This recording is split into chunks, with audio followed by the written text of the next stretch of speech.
एक गर्मी भरा दिन था। एक तपती हुई दोपहर थी।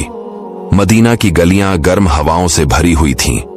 बीबी फातिमा रजी अल्लाह ताला अन्हु अपने छोटे बच्चों इमाम हसन और इमाम हुसैन के साथ अपने घर में थीं।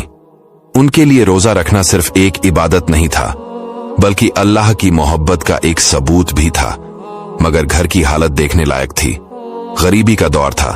खाने को कुछ ज्यादा नहीं था, पानी भी महदूद था। लेकिन इस सब के बावजूद बीबी फातिमा रजी अल्लाह ताला अन्हु ने रोजे की नियत की। सुबह से लेकर शाम तक उनका पूरा दिन इबादत में गुजर रहा था, लेकिन भूख और प्यास उनके कमजोर जिस्म पर असर डाल रही थी।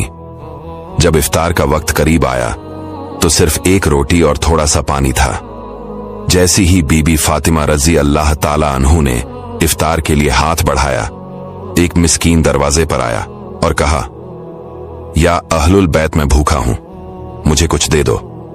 बीबी फातिमा रजी अल्लाह ताला अन्हु ने बिना किसी सोच विचार के अपनी रोटी उस फकीर को दे दी। खुद सिर्फ पानी से इफ्तार किया। अगले दिन भी यही हुआ। जब इफ्तार का वक्त आया, एक यतीम आया और खाने की दरख्वास्त की। फिर बीबी फातिमा रजी अल्लाह ताला अन्हु ने अपना खाना उस यतीम को दे दिया। तीसरे दिन भी एक कैदियों ने आकर मदद मांगी और उन्हें अपनी रोटी उस कैदियों को दे दी। 3 दिन तक सिर्फ पानी पीकर रोजा रखना और फिर भी किसी और की भूख को अपनी भूख पर तरजीह देना, यह सिर्फ बीबी फातिमा रजी अल्लाह ताला अन्हु का ही जज्बा हो सकता है।